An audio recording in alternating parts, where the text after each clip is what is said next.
السلام عليكم.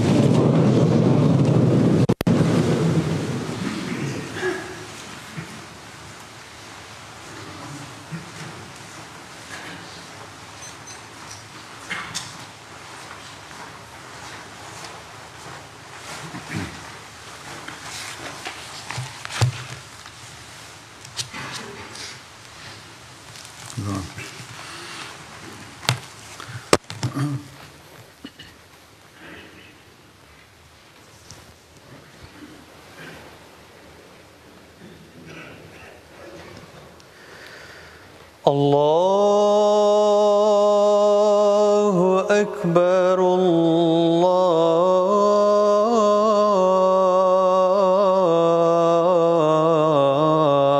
الله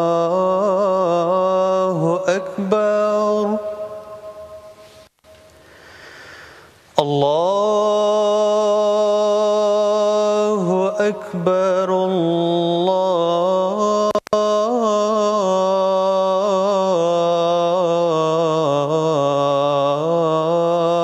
الله أكبر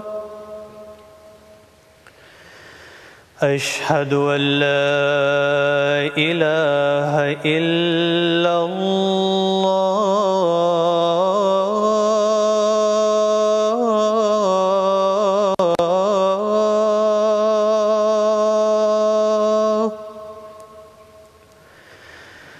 أشهد أن لا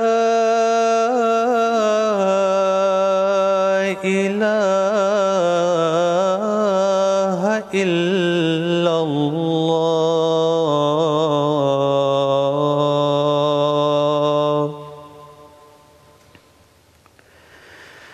أشهد أن محمدًا رسول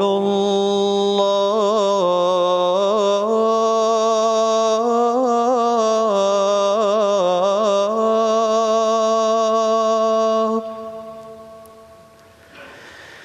أشهد أن محمدًا رسول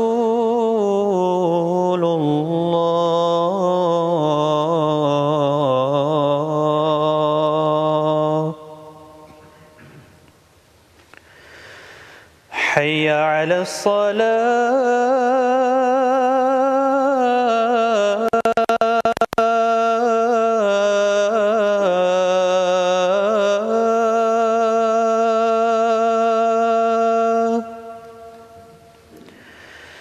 حي على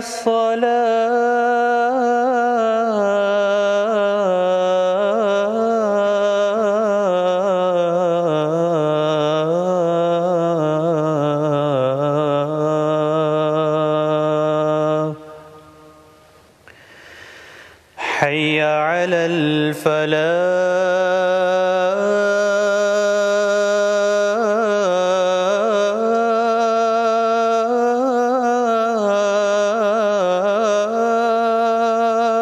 الفلاح حي على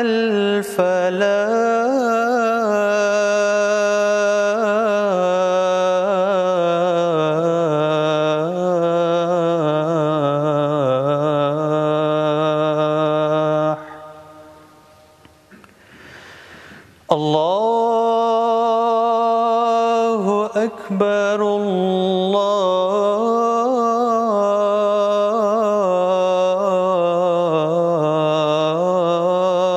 الله أكبر لا إله إلا الله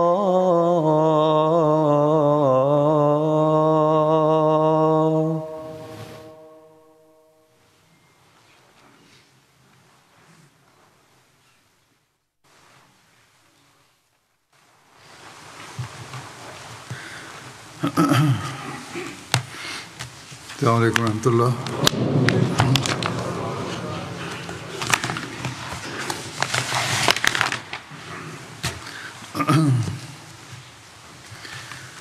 أشهد أن لا إله إلا الله وحده لا شريك له وأشهد أن محمدا عبده ورسوله أما بعد فأعوذ بالله من الشيطان الرجيم بسم الله الرحمن الرحيم الحمد لله رب العالمين الرحمن الرحيم مالك يوم الدين إياك نعبد وإياك نستعين اهدنا الصراط المستقيم صراط الذين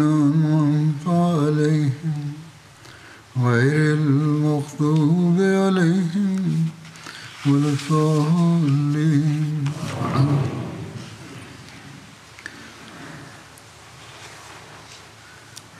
जैसे कि मैंने যেমনটি আমি গত খুতবায় উল্লেখ করেছিলাম যে হযরত মুসলেহ মাউদ রাদিয়াল্লাহু তাআলা আনহুও সেসব অবস্থার বর্ণনা করেছেন যা আহজাবের যুদ্ধের সময় হয়েছিল। এর বিস্তারিত বর্ণনা করছি। তিনি বলেন, যেহেতু মদিনার একটি বেশ বড় অংশ খন্দক দ্বারা সুরক্ষিত ছিল, আর অপর দিকে কিছু পাহাড়ি টিলা এবং কিছু পাকা ঘর এবং বাগান ইত্যাদি ছিল, তাই সেনাবাহিনী সরাসরি আক্রমণ করতে পারত না। অতএব তারা পরামর্শ করে এই প্রস্তাব দেয়, অর্থাৎ কাফেররা এই প্রস্তাব দেয় যে কোনোভাবে ইহুদিদের তৃতীয় গোত্র যারা এখনো মদিনায় বাকি আছে এবং তাদের নাম হলো বনু কুরাইজা, তাদেরকে নিজেদের সাথে মিলিয়ে নেওয়া হোক আর এভাবে মদিনা পর্যন্ত পৌঁছানোর পথ খোলা হোক। অতএব পরামর্শের পর হুই বিন আখতাব, যে বনু নজিরের দেশান্তরিত সর্দার ছিল আর যার উস্কানিতে পুরো আরব একত্রিত হয়ে মদিনার উপর আক্রমণ করেছিল, তাকে কাফের বাহিনীর প্রধান আবু সুফিয়ান এই বিষয়ে নিযুক্ত করে যে যেভাবেই হোক বনু কুরাইজাকে নিজেদের সাথে মিলিয়ে নেওয়া হোক বা সাথে নেওয়া হোক। অতএব হুই বিন আখতাব ইহুদিদের দুর্গের দিকে যায় এবং সে বনু কুরাইজার সর্দার বা নেতাদের সাথে সাক্ষাৎ করতে চায়। প্রথমে তারা সাক্ষাৎ করতে অস্বীকার করে, কিন্তু যখন সে তাদেরকে বোঝায় যে এখন পুরো আরব মুসলমানদেরকে ধ্বংস করার জন্য এসেছে আর এই বসতি কোনোভাবেই পুরো আরবের মোকাবেলা করতে পারবে না, এখন যে বাহিনী মুসলমানদের বিপরীতে দাঁড়িয়ে আছে সেটিকে বাহিনী বলা উচিত হবে না, বরং এক উত্তাল সমুদ্র বলা উচিত। তো এসব কথা দ্বারা সে বনু কুরাইজাকে অবশেষে চুক্তি ভঙ্গ এবং বিদ্রোহ করতে প্ররোচিত করে। আর এই সিদ্ধান্ত হয় যে কাফের বাহিনী সামনের দিক দিয়ে পরীক্ষা পার করার চেষ্টা করবে, আর যখন তারা পরীক্ষা পার করতে সমর্থ হবে তখন বনু কুরাইজা মদিনার অপর দিক দিয়ে মদিনার সেই অংশের উপর আক্রমণ করবে যেখানে শিশু এবং নারীরা, যারা বনু কুরাইজার উপর বিশ্বাস করে অরক্ষিত অবস্থায় রাখা হয়েছে, সে তাদের উপর আক্রমণ করবে। আর এইভাবে মুসলমানদের শক্তি সম্পূর্ণভাবে শেষ হয়ে যাবে আর এক মুহূর্তে মুসলমান পুরুষ, নারী এবং শিশুরা সবাই নিহত হবে। এটি নিশ্চিত বিষয় যে যদি এই ষড়যন্ত্রে সামান্য সফলতাও তারা লাভ করত, অর্থাৎ কাফেরা লাভ করতো, তাহলে মুসলমানদের আর কোনো উপায় থাকতো না। বনু কুরাইজা মুসলমানদের মিত্র ছিল, আর তারা যদি এই সরাসরি যুদ্ধে অংশগ্রহণ নাও করতো তবুও মুসলমানরা এই আশা করছিল যে তাদের দিক থেকে হয়ে কেউ মুসলমানদের উপর আক্রমণ করতে পারবে না। এই কারণেই তাদের দিকের অংশটি সম্পূর্ণ অরক্ষিত অবস্থায় ছেড়ে দেয়া হয়। বনু কুরাইজা এবং কাফেররাও এই অবস্থা আর যাচাই করে এই সিদ্ধান্ত নিয়েছিল যে যখন বনু কুরাইজা কাফেরদের সাথে যোগ দিবে তখন তারা সরাসরি কাফেরদের সাহায্য করবে না, যেন এমন না হয় যে মুসলমানরা মদিনার সেদিকের সুরক্ষার ব্যবস্থাও হাতে নিবে। খুবই চালাকি এর সাথে, চতুরতার সাথে তারা কাজ করে। তারা মুসলমানদেরকে এটি বুঝতে দেয়নি যে এদিক থেকে আক্রমণ হতে পারে। এটি অত্যন্ত ভয়ানক ষড়যন্ত্র ছিল। মুসলমানদেরকে সম্পূর্ণ অনবহিত রেখে এমন কোনো সময় বনু কুরাইজার শত্রুদের সাথে মিলিত হয়ে যাওয়া, যখন কিনা ইসলামী বাহিনীর উপর কাফেরদের প্রচণ্ড আক্রমণ হচ্ছে, মদিনার এদিকের সুরক্ষা, যেদিকে বনু কুরাইজার দুর্গসমূহ অবস্থিত ছিল, তা সম্পূর্ণ অসম্ভব করে তুলত। বরং শুধু সুরক্ষাই নয়, সুরক্ষা বিধান করাই অসম্ভব ছিল না, বরং আক্রমণের সম্ভাবনাও সেদিক দিয়ে বৃদ্ধি পেত। যা হোক, এমন অবস্থায় মুসলমানদের নিজেদের আত্মরক্ষার ব্যবস্থা নেওয়াও প্রাকৃতিক বিষয় ছিল, আর এর জন্য চেষ্টা করাও প্রয়োজন ছিল।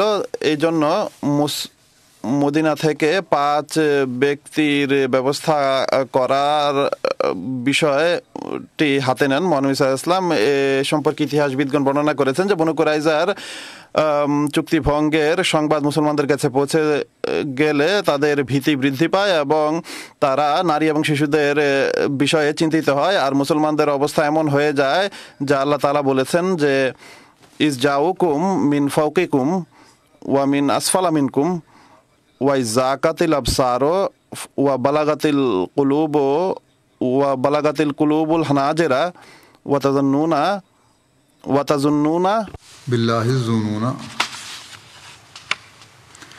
जब वो तुम অর্থাৎ যখন তারা তোমাদের কাছে তোমাদের উপরের দিক থেকে এবং তোমাদের নিচের দিক থেকেও আক্রমণ করে, আর যখন চোখ বিস্ফারিত হয়ে যায় আর তোমরা ভয়ে অস্থির হয়ে যাও এবং আল্লাহ সম্পর্কে তোমরা বিভিন্ন রকম ধারণা করছিলে। মহানবী সাল্লাল্লাহু আলাইহি ওয়াসাল্লাম এবং মুসলমানরা তখন শত্রুদের সামনে ছিল, তারা সেখান থেকে সরে যেতে পারছিলেন না। আর বাকি মুসলমানরা পালাক্রমে দুর্গ পাহারা দিত। ইতিহাসবিদগণ খন্দকের 8টি স্থানের কথা উল্লেখ করেছেন যেখানে মুসলমানরা পাহারা দিচ্ছিল, আর জুবাইর বিন আওয়ামকে এর নেতৃত্ব দেওয়া হয়েছিল। বনু কুরাইজা যেহেতু এখন শত্রুদের সাথে মিলিত হয়ে গিয়েছিল, আর তাদের সম্পর্কে সংবাদ লাভ হতে থাকে যে তারা যে কোনো সময় মদিনার উপর আক্রমণ করতে যাচ্ছে।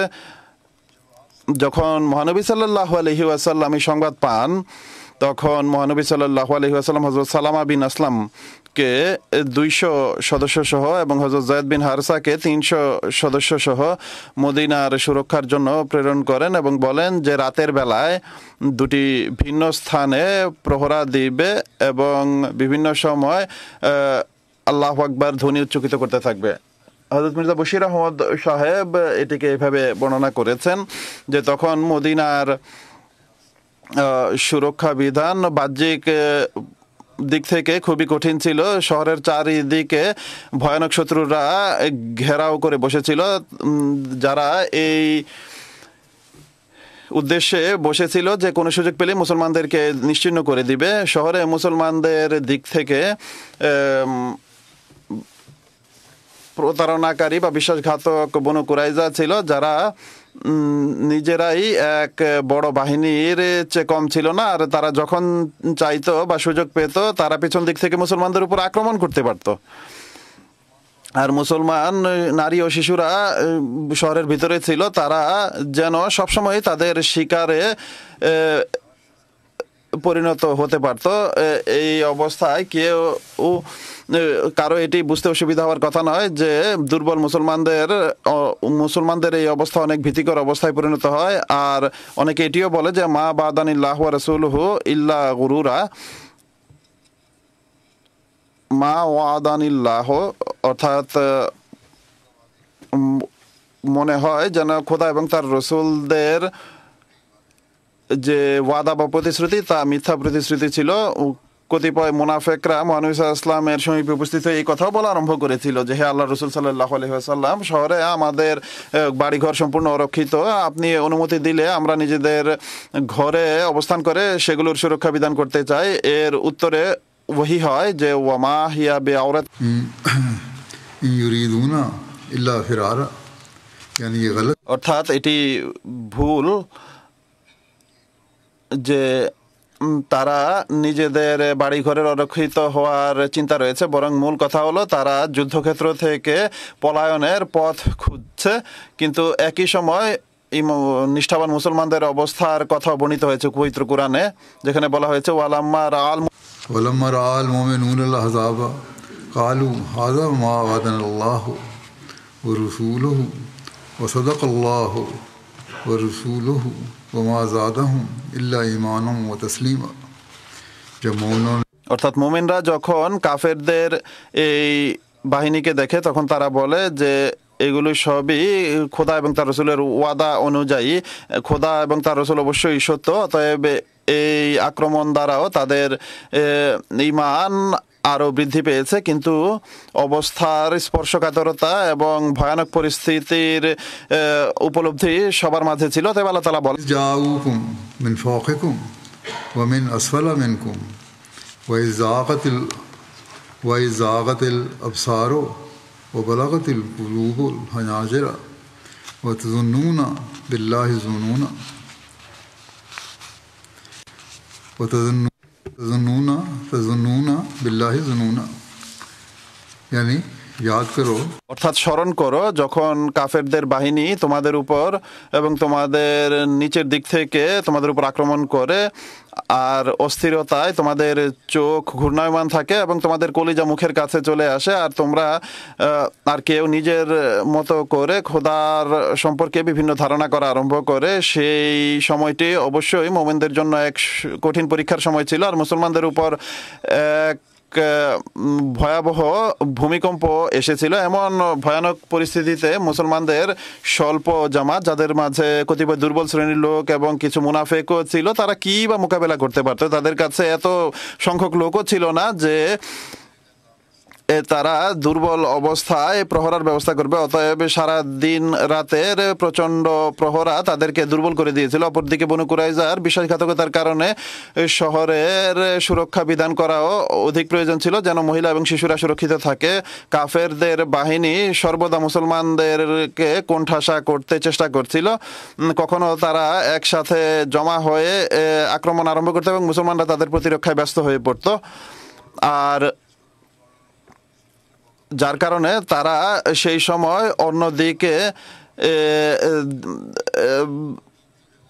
যেতে পারতো না। কখনো কখনো তারা শত্রুরা একই সময় 2-3 জায়গা দিয়ে একসাথে আক্রমণ করত, যার ফলে মুসলমানদের বাহিনী 2-3 ভাগে বিভক্ত হয়ে প্রতিরক্ষা বিধান করতো। আর কখনো কখনো অবস্থা এতই সমীচীন হয়ে যেত যে এমন হয়েছিল যে কাফেররা শহরে ঢোকার রাস্তা পেয়ে যাচ্ছিল। সাধারণত এরূপ অবস্থায় প্রতিরক্ষা তীরের মাধ্যমে করা হয়েছিল, কিন্তু কাফেরদের রীতি ছিল যে এক দল তীর দিয়ে আক্রমণ করতো আর আরেক দল সরাসরি এই পরীক্ষা পার করার চেষ্টা করছিল। এই যুদ্ধ পদ্ধতি সকাল থেকে নিয়ে সন্ধ্যা পর্যন্ত অনেক সময় রাতের বেলায়ও এই পদ্ধতি তারা চালু রেখেছিল, অর্থাৎ শত্রুরা এই রীতি অবলম্বন করেছিল। ইতিহাসে এটিও উল্লেখ পাওয়া যায় যে এক সময় মহানবী সাল্লাল্লাহু আলাইহি ওয়াসাল্লাম গাতফান এর সাথে সন্ধি সম্পর্কেও সাহাবীদের বিশেষত আনসারদের কাছে জিজ্ঞেস করেন। এর বিস্তারিত বর্ণনা করতে গিয়ে হযরত মির্জা বশির আহমদ সাহেব লিখেছেন যে এই দিন মুসলমানদের জন্য অত্যন্ত কষ্ট এবং পেরেশানি এবং বিপদের দিন ছিল। যতই এই অবরোধ দীর্ঘ হচ্ছিল, মুসলমানদের প্রতিরোধ ক্ষমতা ধীরে ধীরে হ্রাস পাচ্ছিল, আর তাদের হৃদয় যদিও ঈমান এবং নিষ্ঠায় পূর্ণ ছিল, কিন্তু তাদের দেহ যা বাহ্যিক বা প্রকৃতির নিয়মের অধীনে চলতো তা ধীরে ধীরে দুর্বল হয়ে পড়ছিল। মহানবী সাল্লাল্লাহু আলাইহি ওয়াসাল্লাম এই অবস্থা অবলোকন করে আনসারদের নেতা সাদ বিন মুআজ এবং সাদ বিন উবাদাকে ডেকে তাদেরকে পুরো অবস্থা অবগত করেন এবং তাদের কাছ থেকে পরামর্শ চান যে এমন অবস্থায় আমাদের কি করা উচিত, এবং একই সাথে নিজের পক্ষ থেকে এই কথাও বলেন যে যদি তোমরা চাও তাহলে এটিও হতে পারে যে গাতফান গোত্রকে মদিনার প্রতিরোধের বিষয়ে এই যুদ্ধকে টলানোর ব্যবস্থা করা উচিত। উভয় সাদ বলেন যে আপনার উপর যদি কোনো ইলহাম হয়ে থাকে এ ব্যাপারে তাহলে আমরা মেনে নিচ্ছি, এই বিষয়ে আপনি অবশ্যই এই প্রস্তাব অনুযায়ী সিদ্ধান্ত নিন। তিনি সাল্লাল্লাহু আলাইহি ওয়াসাল্লাম বলেন যে না, এই ব্যাপারে আমার কোনো ওহী হয়নি, আমি শুধু আপনাদের কষ্টের কারণে পরামর্শ চাচ্ছি। সাদ অর্থাৎ উভয় সাদ বিন মুআজ এবং সাদ বিন উবাদা তারা উভয়ে উত্তরে বলেন যে তাহলে আমাদের মত হলো যখন আমরা শিরকের অবস্থায় কোনো শত্রুর কাছে মাথা নত করিনি, এখন মুসলমান হয়ে আমরা কেন মাথা নত করবো? আল্লাহর কসম আমরা তাদেরকে তরবারির ধার ছাড়া আর কিছুই দিব না, এখন যুদ্ধই হবে। কেননা মহানবী সাল্লাল্লাহু আলাইহি ওয়াসাল্লাম আনসারদের কারণেই চিন্তিত ছিলেন, যারা মদিনার প্রকৃত অধিবাসী ছিল, আর হয়তোবা এ কারণেই তার উদ্দেশ্য এটি ছিল যে আনসারদের মানসিক অবস্থা সম্পর্কে জানা, যে তারা এই পরিস্থিতিতে পেরেশান হয়ে যায়নি তো, আর যদি তারা পেরেশান হয়ে গিয়ে থাকে তাহলে তাদের মনস্তুষ্টি যেন তিনি করতে পারেন। এই কারণে তিনি সম্পূর্ণ আনন্দের সাথে তাদের মত বা পরামর্শকে গ্রহণ করেন, অর্থাৎ উভয় সাদের পরামর্শ গ্রহণ করেন এবং এই যুদ্ধ চলমান থাকে। যেমনটি পূর্বেও বর্ণিত হয়েছে যে খন্দক বা পরীক্ষা একটি সুরক্ষিত দেয়াল হিসেবে যদিও কাজে আসছিল, কিন্তু এর অর্থ মোটেই এটি নয় যে মুসলমানরা পুরোপুরি সুরক্ষিত হয়ে গিয়েছিল। প্রথমত মুনাফেক এবং বিশেষত বনু কুরাইজার মতো যুদ্ধংদেহী লোকেরা মদিনার ভিতরেই অবস্থান করছিল, আর চুক্তি ভঙ্গের পর তারা এক ভয়ানক শত্রু হিসেবে সামনে এসেছিল। আর অপরদিকে খন্দক বা পরীক্ষা সত্ত্বেও অনেক জায়গা এমন ছিল যেদিক দিয়ে শত্রুর আক্রমণ করতে পারত, সেই জায়গাগুলো দিয়ে পরীক্ষা পার করে শত্রুদের ভিতরে ঢুকে পড়ার অবস্থা ছিল। তাই প্রতিনিয়ত প্রহরার ব্যবস্থা করা হয়েছিল, আর এই প্রহরায় স্বয়ং মহানবী সাল্লাল্লাহু আলাইহি ওয়াসাল্লামও সশরীরে অংশ নিয়েছেন। তিনি সাল্লাল্লাহু আলাইহি ওয়াসাল্লাম স্বয়ং নিগরানিও করতেন আর সাহাবীদের সাহস যোগাতেন, আর এই পুরো কাজ দিনের বেলাও চলমান ছিল আর রাতের বেলাও চলমান ছিল। আর মদিনার এই রাতগুলো অত্যন্ত শীতের রাত ছিল, আর ক্ষুধার তাড়না এর পাশাপাশি ছিল। হযরত আয়েশা বর্ণনা করেন যে মহানবী সাল্লাল্লাহু আলাইহি ওয়াসাল্লাম খন্দকের প্রান্ত পর্যন্ত প্রহরা দিতে যেতেন। যখন তিনি সাল্লাল্লাহু আলাইহি ওয়াসাল্লাম ঠান্ডায় কষ্ট পেতেন তখন আমার কাছে চলে আসতেন, আর যখন তিনি কিছুটা তার দেহ উত্তপ্ত হতো বা গরম অনুভব হতো তখন তিনি পুনরায় প্রহরা দিতে চলে যেতেন। তিনি বলেন যে আমি ভয় পাচ্ছি যে মানুষ এদিক দিয়ে চলে আসতে পারে। বর্ণিত হয়েছে যে একদিন মহানবী সাল্লাল্লাহু আলাইহি ওয়াসাল্লাম এভাবে বিশ্রাম নিচ্ছিলেন আর এতটা ক্লান্ত ছিলেন যে তিনি বলেন যে হায়, কোনো নেক ব্যক্তি যদি আজ এই জায়গায় প্রহরা দিত তাহলে তিনি সাল্লাল্লাহু আলাইহি ওয়াসাল্লাম বলেন, যখন তিনি এই কথা বলেন তখন তিনি অস্ত্রের আওয়াজ শুনেন। মহানবী সাল্লাল্লাহু আলাইহি ওয়াসাল্লাম জিজ্ঞেস করেন যে কে?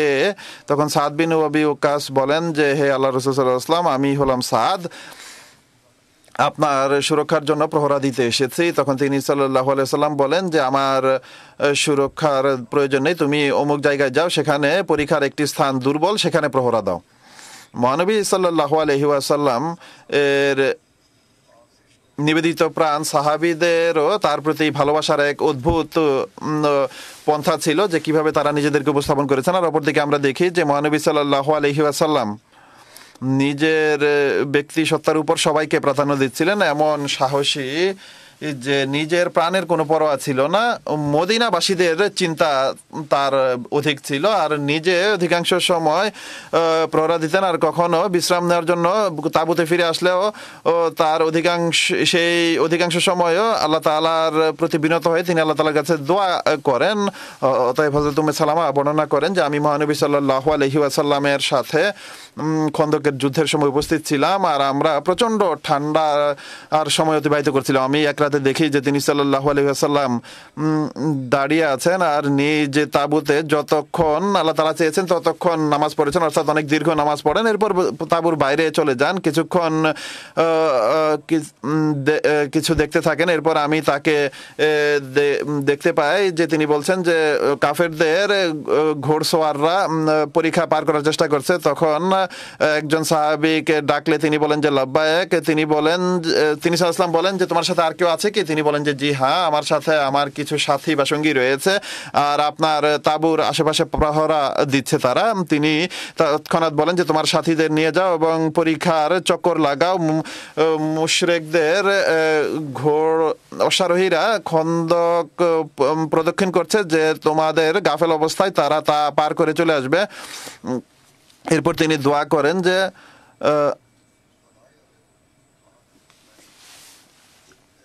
যে হে আল্লাহ, তাদের অনিষ্ট থেকে রক্ষা করা এবং আমাদের সাহায্য করো এবং তাদের বিপদ দূর করে দাও, তুমি ছাড়া আর কেউ আমাদের সাহায্যকারী হতে পারে না। আব্বাদ বিন বিশর নিজ সঙ্গীদের সাথে যান। তখন আবু সুফিয়ান বিন হারব নিজ সঙ্গীদের সাথে খন্দকের সংকীর্ণ স্থানে প্রদক্ষিণ করছিল। মুসলমানরা তাদেরকে দেখতে পেয়ে তাদের উপর তীর বর্ষণ এবং পাথর মার আরম্ভ করে, যার ফলে তারা পিছু হটে, অর্থাৎ শত্রুরা সেখান থেকে ফিরে যায়। হযরত আব্বাদ বর্ণনা করেন যে আমি মহানবী সাল্লাল্লাহু আলাইহি ওয়াসাল্লামের সমীপে পুনরায় ফিরে আসি। আমি দেখি যে তিনি সাল্লাল্লাহু আলাইহি ওয়াসাল্লাম নামাজ পড়ছেন। তখন আমি তাকে অবগত করি। হযরত উম্মে সালামা বর্ণনা করেন যে আল্লাহ তাআলা আব্বাদ বিন বিশরের প্রতি রহম করুন। তিনি সমস্ত সাহাবীদের মাঝে মহানবী সাল্লাল্লাহু আলাইহি ওয়াসাল্লামের তাঁবুর সাথে অধিকাংশ সময় অবস্থান করতেন, সর্বদা মহানবী সাল্লাল্লাহু আলাইহি ওয়াসাল্লামের সুরক্ষা বিধান করতেন বা প্রহরা দিতেন। হযরত মুসলিম মাউদ রাদিয়াল্লাহু তাআলা আনহু বলেন যে রাসূল করিম সাল্লাল্লাহু আলাইহি ওয়াসাল্লামের সাহসিকতা এবং মুসলমানদের শুভাকাঙ্ক্ষা আর এই অবস্থা ছিল যে তিনি শীতের রাতে উঠে সেই স্থানে যেতেন এবং সেখানে প্রহরা দিতেন।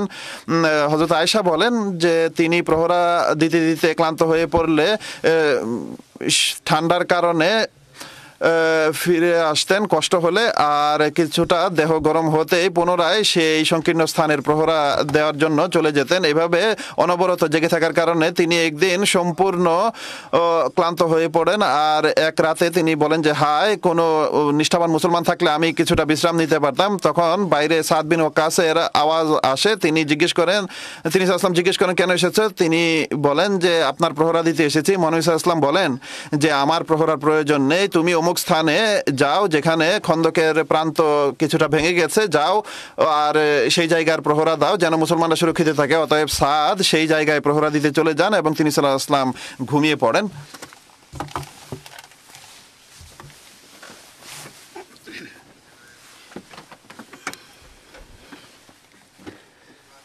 মজার বিষয় হলো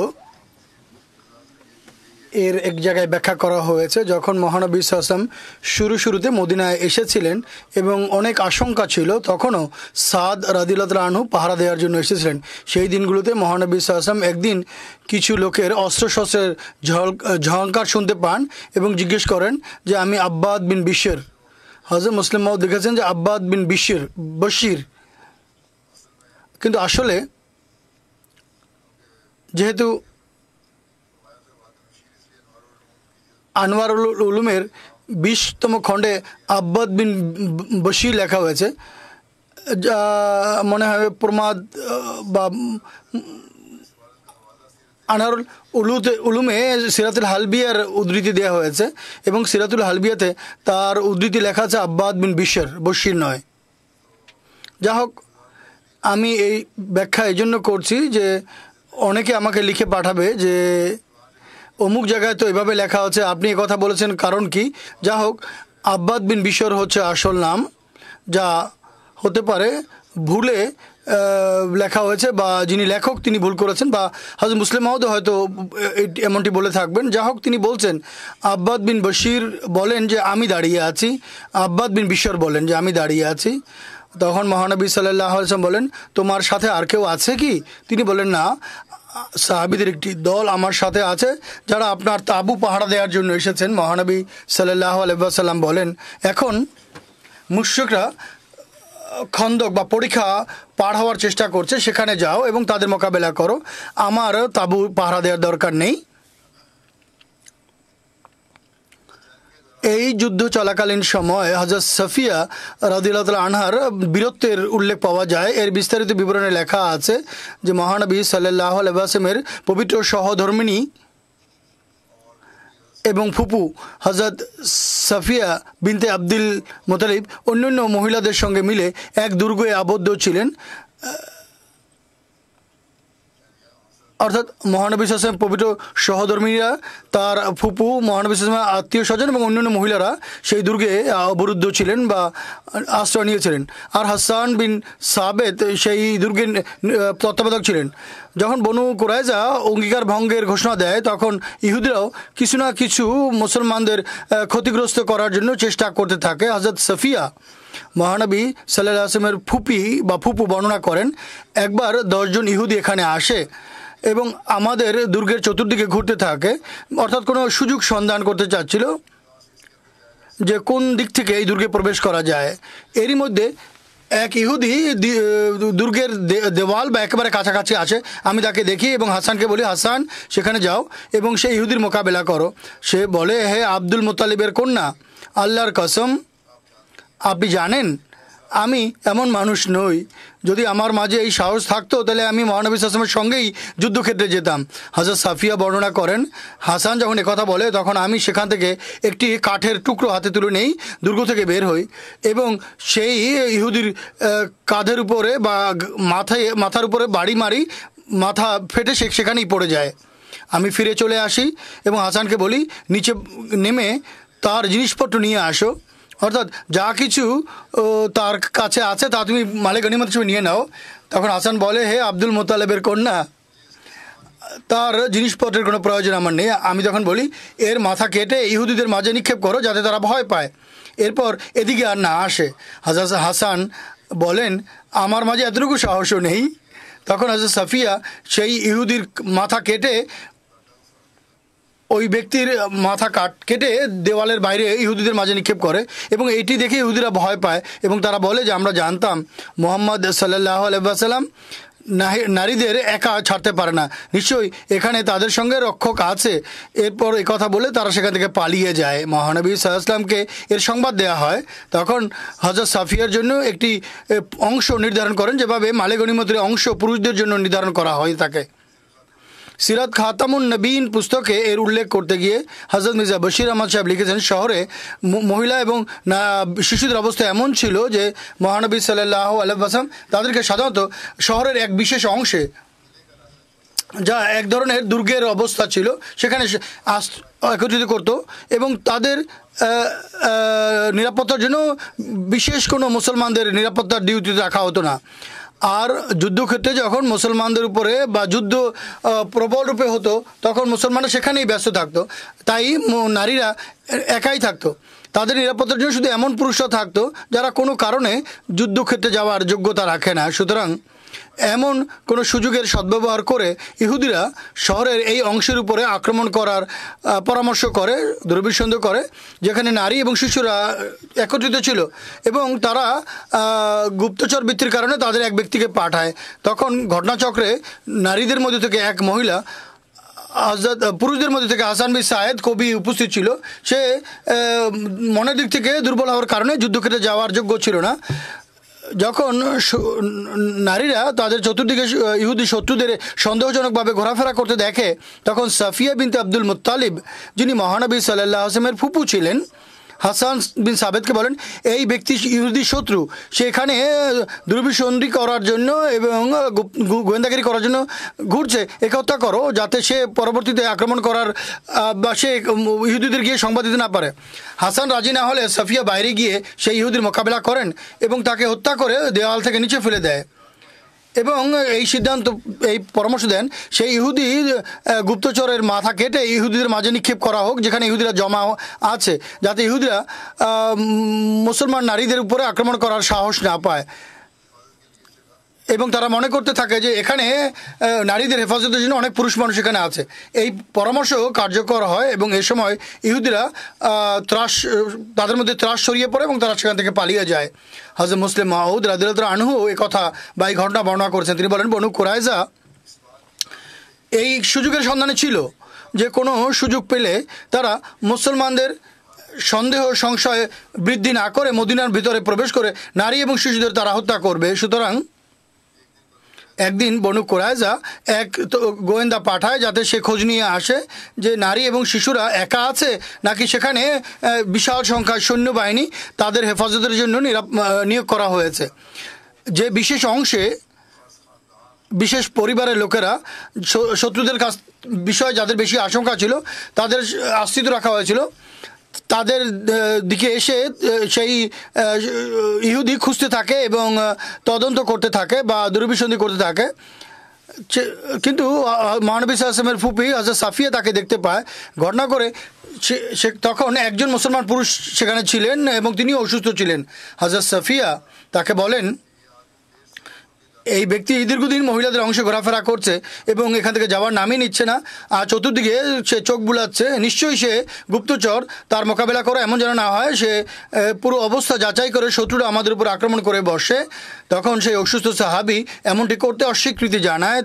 তখন সাফিয়া অনেক বড় একটি বাঁশ নিয়ে সেই ব্যক্তির মোকাবেলা করেন এবং অন্যান্য মহিলাদের সহায়তায় তাকে হত্যা করতে সমর্থ হন।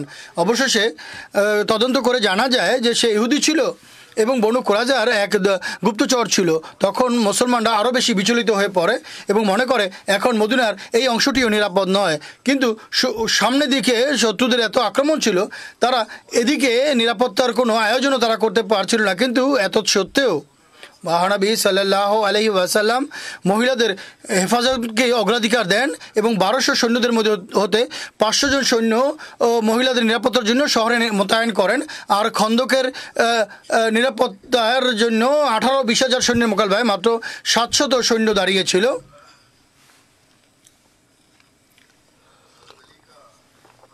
হযরত আলীর আমর বিন আবদে উদকে হত্যা করার ঘটনা পাওয়া যায়। এর বিস্তারিত বিবরণ হচ্ছে, কাফের সেনাদল যখন মদিনাকে অবরোধ করে রেখেছিল তখন তাদের নেতাগণ এই বিষয়ে একমত হয় যে আমরা সম্মিলিতভাবে আক্রমণ করব। পরীক্ষায় তারা এমন কোনো সংকীর্ণ জায়গা সন্ধান করছিল যেখান থেকে তাদের অশ্বারোহীরা মহানবী সাল্লাল্লাহু আলাইহি ওয়াসাল্লাম এবং তার সাহাবীদের কাছে পৌঁছতে পারে। অবশেষে তারা এমন সংকীর্ণ স্থানে পৌঁছে যে জায়গা সম্পর্কে মুসলমানরা উদাসীন ছিল। ইকরামা বিন আবু জাহাল, নওফল বিন আবদুল্লাহ এবং জেরার বিন খিতাব, হুবায়রা বিন আবু ওয়াহাব, আমর বিন আবদে উদ এই জায়গা থেকে পরীক্ষা পার হয়। আমর বিন আবদে উদ এমন বীর পুরুষ ছিল যে আরবে 1000 পুরুষের সমকক্ষ জ্ঞান করা হতো তাকে। বদরের যুদ্ধে সে আহত হয়েছিল। সেই আহতের কারণে সে উহুদের যুদ্ধে অংশ নিতে পারেনি, কিন্তু সে কসম খেয়েছিল যে তার মাথায় ততদিন পর্যন্ত তেল মালিশ করবে না যতক্ষণ পর্যন্ত মুহাম্মদ সাল্লাল্লাহু আলাইহি ওয়াসাল্লামকে নাউজুবিল্লাহ হত্যা না করতে পারে। সে অত্যন্ত দম্ভ ভরে হে জান্নাতের প্রত্যাশীরা এই ডাক দেয়, হে জান্নাতের প্রত্যাশীরা। পরীক্ষা পার হয়ে মদিনায় প্রবেশ করে সে জয়ধ্বনি দেয়, উচ্চস্বরে ডাক দেয়, মুসলমানদেরকে সে চ্যালেঞ্জ দেয়, হে জান্নাতের প্রত্যাশীরা আসো, আমি তোমাদেরকে জান্নাতে পৌঁছে দেই অথবা তোমরা আমাকে জাহান্নামে পৌঁছে দাও। যখন তার কেউ প্রতিদ্বন্দ্বিতায় দাঁড়ালো না, তখন কেউ যখন উঠতে চাচ্ছিল না, তখন মহানবী সাল্লাল্লাহু আলাইহি ওয়াসাল্লাম একথা বলে তাদেরকে বসিয়ে দেন। আলী মোকাবেলায় আমর বিন আবদে উদ আছে, কিন্তু যখন সে দ্বিতীয় বা তৃতীয়বার ডাক দেয় তখন হযরত আলী রাদিয়াল্লাহু আনহু দণ্ডায়মান হন। মহানবী সাল্লাল্লাহু আলাইহি ওয়াসাল্লাম স্বয়ং তারপর তিনি আর তাকে বাধা দেননি। তিনি তখন নিজের পাগড়ি তার মাথায় বেঁধে দেন এবং তার তরবারি তাকে দেন হযরত আলীকে এবং দোয়া করে তাকে প্রতিদ্বন্দ্বিতার জন্য প্রেরণ করেন। হযরত আলী রাদিয়াল্লাহু আনহু এগিয়ে যান এবং গিয়ে আমরকে বলেন, আমি শুনেছি তুমি এই অঙ্গীকার করেছো যে যদি কুরাইশদের মধ্যে থেকে কোনো ব্যক্তি তোমাকে দুটি বিষয়ের আবেদন করে তাহলে তুমি এর মধ্যে থেকে একটি কথা অবশ্যই মেনে নিবে। সে বলে, হ্যাঁ আমি বলেছি। তখন আলী বলেন, আমি প্রথম কথা তোমাকে এটি বলছি যে মুসলমান হয়ে যাও আর মহানবী সাল্লাল্লাহু আলাইহি ওয়াসাল্লামকে মেনে খোদার পুরস্কার রাজির উত্তরাধিকারী হও। আমর বলে এমনটি হতে পারে না। হযরত আলী বলেন, যদি এটি তুমি মেনে না নাও তাহলে আসো আমার সঙ্গে যুদ্ধ করার জন্য প্রস্তুত হয়ে যাও। তখন আমর হাসতে আরম্ভ করে এবং বলে, আমি মনে করছিলাম না যে আমার কাছে কেউ, আমার সামনে কেউ এমন কথা বলার সাহস করে। এরপর হযরত আলী রাদিয়াল্লাহু আনহুর কথা জিজ্ঞেস করে, তুমি কে? তখন আলী রাদিয়াল্লাহু আনহু বলার পরে সে বলে যে তোমার পিতা আমার বন্ধু ছিল, তুমি চলে যাও, অন্য কাউকে পাঠাও, তুমি আমার ভাতিজা। হযরত আলীকে বলেন, হে ভাতিজা, তুমি এখনো অল্প বয়স, আমি তোমার রক্তপাত করতে চাই না, তোমাদের মধ্যে থেকে বড় কাউকে পাঠাও। আলী রাদিয়াল্লাহু আনহু বলেন, তুমি আমার রক্তপাত করতে চাও না, কিন্তু আমি তোমার রক্তপাত ঘটাতে আমি বিলম্ব করব না। তখন আমের যেহেতু আবেগ উচ্ছ্বসিত ছিল, সে এগিয়ে আসে। তো হযরত আলী রাদিয়াল্লাহু আনহু তারপর সে উত্তেজিত হয়ে আলীর দিকে এগিয়ে যায়, নিজের ঘোড়াকে ছেড়ে দিয়ে, এবং খুব জোরে তরবারি দিয়ে আঘাত করে, যা হযরত আলী রাদিয়াল্লাহু আনহুর ঘাড়ের উপর আঘাত করে এবং কিছুটা তার কপালে আঘাত করে। কিন্তু হযরত আলী রাদিয়াল্লাহু আনহুর সঙ্গে সঙ্গে আল্লাহু আকবরের উচ্চ ধ্বনি দিয়ে এমনভাবে আক্রমণ করে যে শত্রু নিজেকে বাঁচাতে চেষ্টা করে, আর হযরত আলী রাদিয়াল্লাহু আনহুর তরবারি তার তার তার গ্রীবাদেশ থেকে কাটতে কাটতে নিচের দিকে নেমে যায়।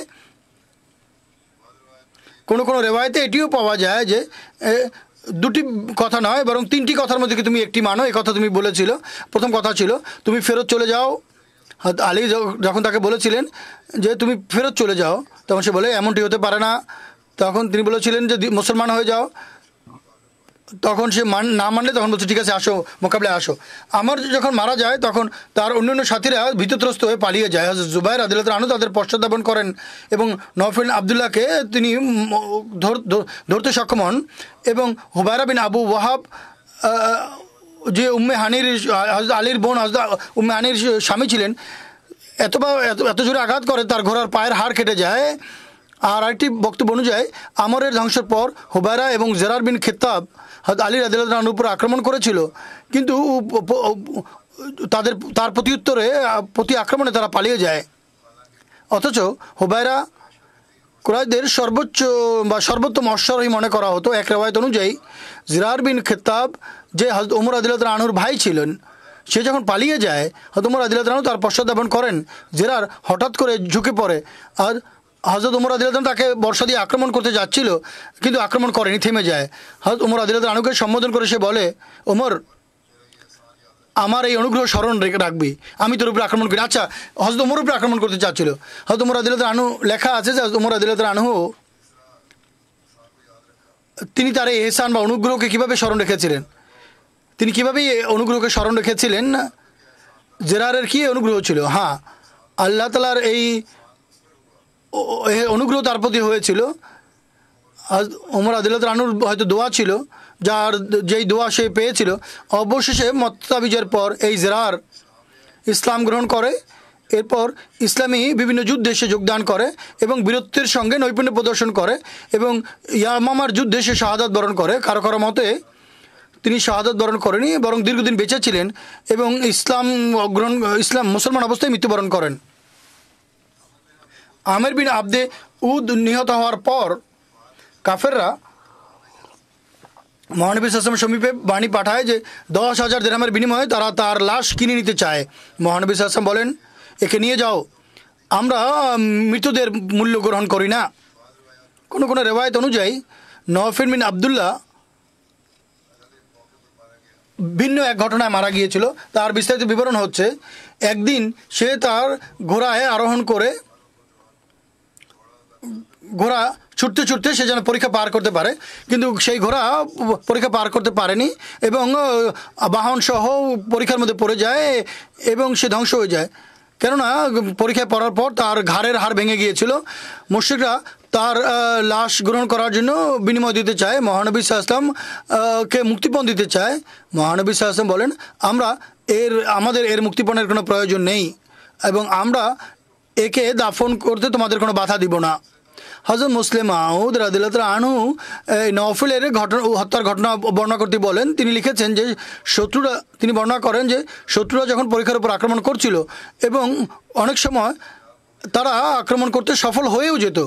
একদিন কাফেরদের বড় বড় জেনারেল পরীক্ষা পার হয়ে মদিনায় প্রবেশ করতে সক্ষম হয়, কিন্তু মুসলমানরা এতটা জোরালো আক্রমণ করে যে ফেরত যাওয়া ছাড়া তাদের জন্য আর কোনো উপায় ছিল না, গত্যন্তর ছিল না।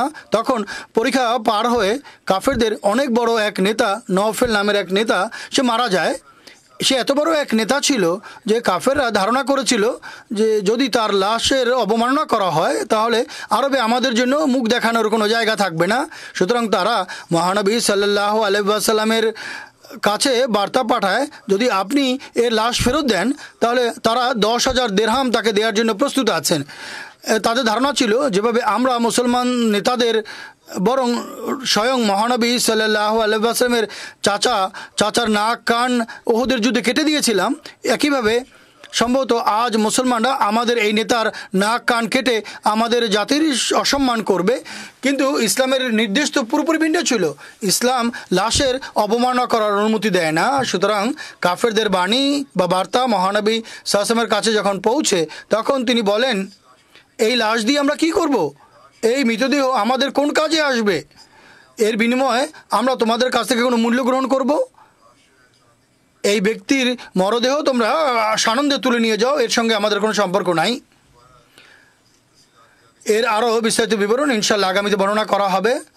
এই সপ্তাহে আজ থেকে লাজনা এবং আনসারুল্লাহ যুক্তরাজ্যের ইজতেমা শুরু হচ্ছে।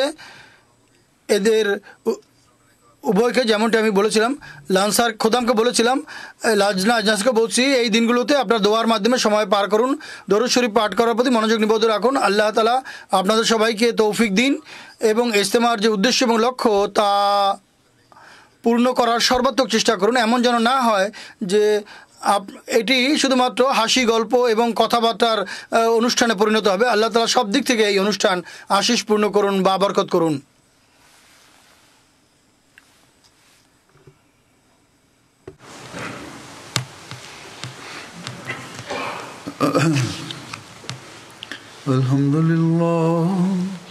الحمد لله نحمده ونستعينه ونستغفره ونؤمن به ونتوكل عليه ونعوذ بالله من شرور أنفسنا ومن سيئات أعمالنا من يهده الله فلا مضل له ومن يضلل فلا هادي له ونشهد أن لا إله إلا الله ونشهد أن محمدا عبده ورسوله